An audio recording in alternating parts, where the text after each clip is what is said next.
মা মা কথাটির মাঝে যেমন মায়া মাখা, তিনি মানুষটিও মায়ায় জড়ানো। একজন দুঃখিনী মায়ের গল্প। একজন মা যতই কষ্টে থাকুক, তিনি সব সময় তার সন্তানের সুখ কামনা করেন। সন্তান যতই বড় হোক না কেন, মায়ের চিন্তার কোনো শেষ নেই। সকল আপদ বিপদ, ঝড় তুফান সব কিছু থেকে সন্তানকে আগলে রাখেন যিনি, তিনি আমাদের মা। নিজের সুখ আহ্লাদ বলি দিয়ে আমাদের সুখের কথা চিন্তা করেন যিনি, তিনি আমাদের মা। পৃথিবীতে সন্তানের জন্য মায়ের ভালোবাসার পুরোপুরি নিঃস্বার্থভাবে ভালোবাসেন আমাদের মা। এই পৃথিবীতে এমন অনেক মা আছেন যারা সাংসারিক জীবনে সুখ পান না। আমাদের দেশের অনেক মা স্বামী ও শ্বশুরবাড়ির লোকদের কথায় শত অত্যাচারে নিশ্চুপ হয়ে সহ্য করেন, শুধু সন্তানের মুখের দিকে তাকিয়ে ধৈর্য ধরেন, সন্তানের ভবিষ্যতের কথা চিন্তা করে অনেক মিথ্যা অপবাদ সয়ে যান নীরবে। এমন একজন মায়ের গল্প আজ আমি আপনাদের মাঝে শেয়ার করব।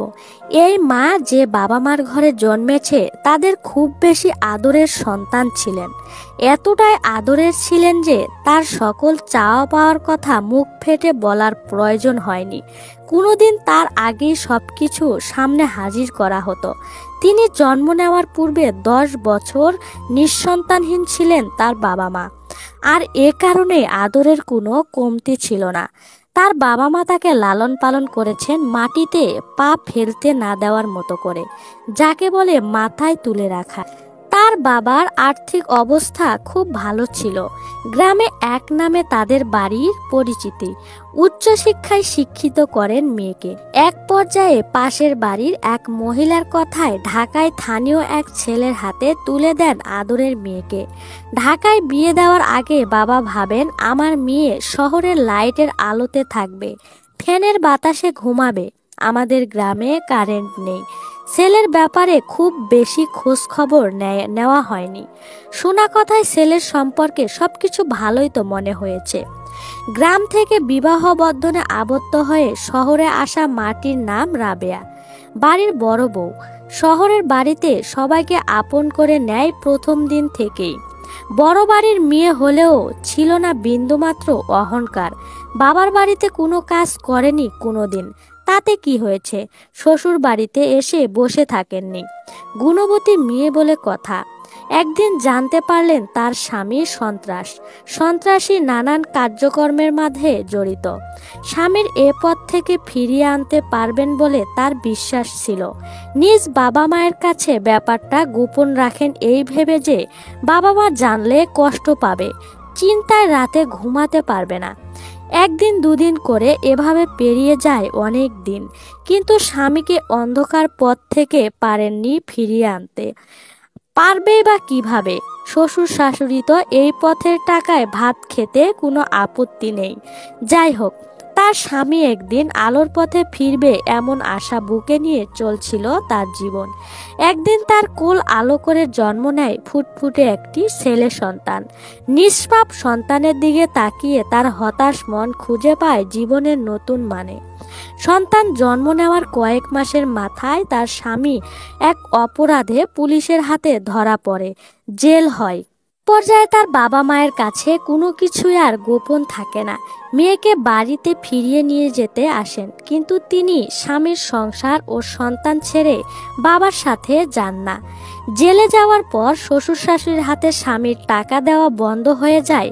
তারপরই বেরিয়ে আসে শ্বশুর শাশুড়ির আসল রূপ। তারা শুরু করে খারাপ ব্যবহার, শুরু হয় তার উপর অমানবিক নির্যাতন। খাবার একবেলা জোটে তো আর এক বেলা জোটে না। এত কষ্টের পরেও বাবার বাড়ি ফিরে যায়নি। শ্বশুর শাশুড়ির অত্যাচারের কাজের লোকের মতো জীবনযাপন করা শুরু করে তার। স্বামীর সাথে যে ঘরটিতে থাকতেন সেটি ভাড়া দিয়ে তাকে থাকতে দেওয়া হয় রান্নাঘরে। এক রাতে শিশু ছেলেটিকে নিয়ে রান্নাঘরের মেঝেতে ঘুমাচ্ছিলেন। রাতে বৃষ্টি হচ্ছিল। রান্নাঘরের চালের ফুটো দিয়ে বৃষ্টির পানি ঝরে পড়ছিলেন। সেই ভিজা মেঝেতেই শিশুকে বুকে তুলে নিয়ে দুঃখিনী মা রাত পার করলেন। এভাবে চলতে চলতে একদিন গার্মেন্টসে কাজ নিলেন। 1 বছর পর তার স্বামী জেল থেকে ছাড়া পায়। ছাড়া পেয়ে বউ সন্তান নিয়ে তার কোনো মাথা ব্যথা নেই। বউ সন্তান খেয়েছে কি না খেয়েছে সেদিকে তার কোনো খেয়াল নেই। নিজের খিদে মিটলেই হলো। এবার শুরু হয় স্বামীর শারীরিক মানসিক নির্যাতন। কোনো ব্যাপারে মুখ ফুটে প্রতিবাদ করলেই স্বামীর শারীরিক নির্যাতন। সাথে সঙ্গ দেয় শ্বশুর শাশুড়ি। সন্তানের দিকে তাকিয়ে সব কিছুই মেনে নিচ্ছিলেন। বাবার বাড়িতে দরজা খোলা থাকলেও তিনি যাননি। বাঙালি নারী বলে কথা। এভাবেই চলতে থাকে। দিন দিন অত্যাচার বাড়তে থাকে। দেখতে দেখতে ছেলেও বড় হয়ে যায়। একদিন ছেলে ভাত খেতে চায়। ঘরে আছে শুধু পানি ভাত। তা লবণ দিয়ে মাখিয়ে ছেলেকে খেতে দেয়। ছেলে বলে, মা আমাকে একটা পেঁয়াজ দাও না, মাখিয়ে খাই। মা উত্তর দেয়, বাবা এমনিতেই খেয়ে নাও, ঘরে পেঁয়াজ নেই। স্বামী বলে, পাশের ঘর থেকে আয়না দে পেঁয়াজ। মা উত্তর দেয়, রোজ রোজ আমি পারবো না। ব্যাস কথা বলতে তার উপর শারীরিক নির্যাতন শুরু হয়। শুধু তাই নয়, সেদিন তাকে বাড়ি থেকে বের করে দেওয়া হয়। তিনি তার ছেলেকে সাথে নিয়ে যেতে চান, কিন্তু ছেলেকে দেননি। বাবা মার কাছে গ্রামের বাড়িতে চলে যান। সেখানে গিয়ে তিনি তার ছেলের চিন্তায় একটি রাতও ভালো মতো ঘুমাতে পারেননি। বাড়িতে থাকলেও তার মন থাকে ছেলের কাছে। তাই লুকিয়ে লুকিয়ে ছেলেকে দেখতে আসেন। যেভাবেই হোক ছেলেকে নিজের কাছে নিয়ে আসতে তার সব চেষ্টাই শুরু করেন। মা বাবা অন্য জায়গায় বিয়ে দেওয়ার জন্য জোরাজুরি করতে শুরু করেন, কিন্তু তিনি কোনোভাবেই রাজি হননি। বছর 2 যেতে এক পর্যায়ে বাবা তাকে জোর করে আবার বিয়ে দিয়ে দিবেন। বিয়ের আসর থেকে তিনি পালিয়ে ঢাকা চলে আসেন। গার্মেন্টসে কাজ নেন। তখন ছেলে স্কুলে পড়ে। ছেলেকে দেখতে স্কুলের সামনে গিয়ে দাঁড়িয়ে থাকেন। একে নিয়ে এটা সেটা কিনে দিতেন। শ্বশুরবাড়ির লোকেরা যখন একদিন জানতে পারলেন তিনি স্কুলের সামনে ছেলের সাথে দেখা করেন, ছেলেকে স্কুলে যাওয়ায় বন্ধ করে দিলেন। আজ অনেক বছর পেরিয়েছে। এই মায়ের ছেলের বয়স 26 বছর। এখনো সেই মা কোনো সংসার করেননি। ছেলে বড় হয়েছে, সব কিছু বোঝে।